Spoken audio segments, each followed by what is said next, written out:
a beautiful afternoon right in front of the monument.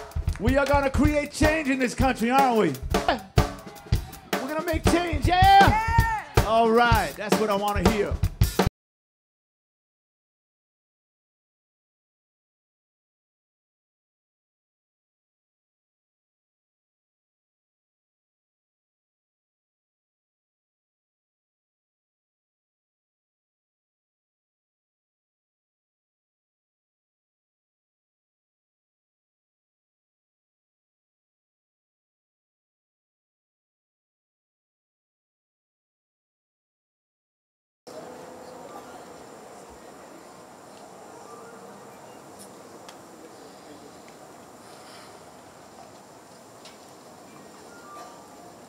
Thank you guys, and thank you so much for coming.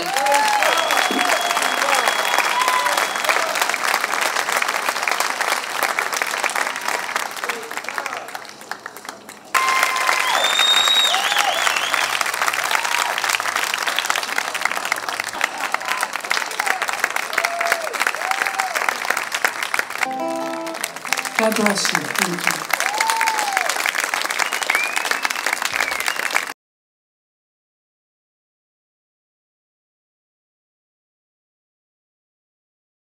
The reason, though, that we're all here today is because we're doing everything we can on a local level, but we need the federal government to be doing its part. That's right. That's right. That's right. The Centers for Disease Control, the CDC, isn't just calling this an epidemic. The CDC is calling this the worst drug addiction epidemic in United States history. They're saying that because the deaths from overdose now far surpass deaths from overdose at the height of two previous epidemics that we've had. Between 1999 and 2011, there have been 175,000 opioid overdoses in the United States.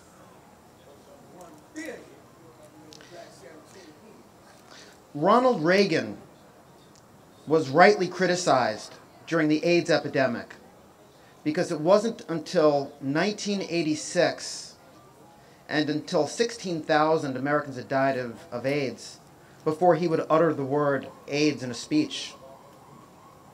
Where is President Obama?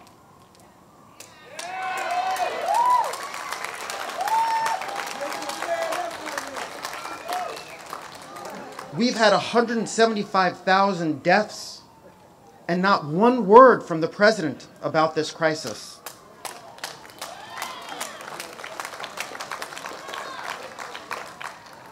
A couple of days ago, we heard President Obama give a speech about the Ebola epidemic in Africa.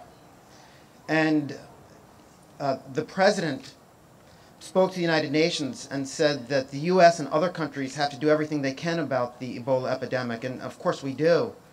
And he said that the United States is going to launch an effort that's estimated it's going to cost about $175 million, and I think that's money very well spent. But when you think about the Ebola epidemic, that outbreak began December 2013, about 10 months ago. And 3,000 West Africans have died from that epidemic. It could get much worse, but so far 3,000 have died. In the United States, during that same time frame, since December of 2013, we've had 30,000 Americans die from drug overdoses.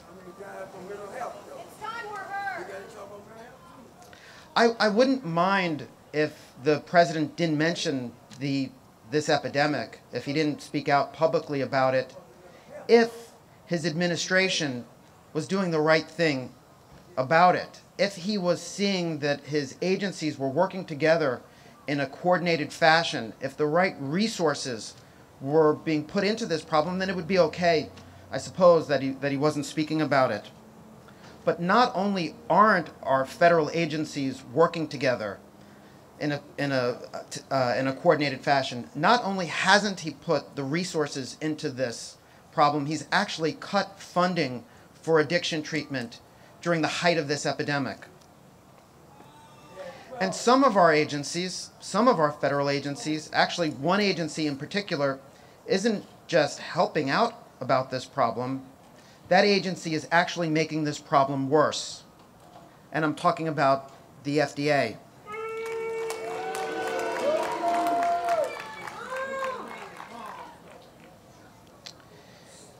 As this epidemic has gotten worse over the past 18 years, each year we've set a new record for overdose deaths in this country.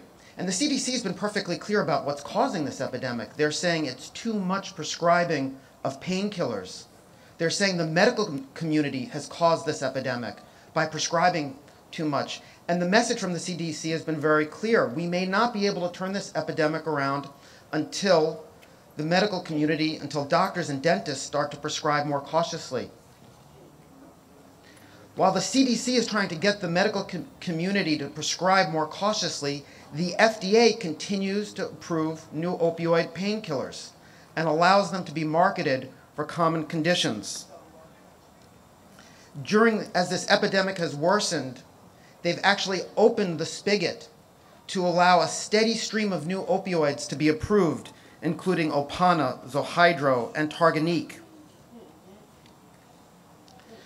All of us here know that this is a very complicated problem, and there's a role for various federal agencies and state agencies and community groups and health insurance companies and providers and individuals and families. All of us, there's a role for all of us to be playing. We know there are no easy solutions.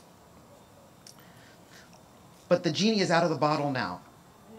And we've got millions of people, millions of Americans who now have the disease of opioid addiction. And if we don't rapidly expand access to treatment, heroin will continue to flood into communities and families will continue to be devastated by this crisis. So today, I'm hoping everyone here is going to be marching to the White House to demand from the Obama administration that they put the appropriate resources into this crisis and to demand that its agencies begin working together in a coordinated fashion because we are fed up. Thank you.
I want the president to listen to our kids. Because they didn't. They never. My kid was not a junkie. Your kid was not a junkie. Let's let our kids speak for a minute. No, he had a camera.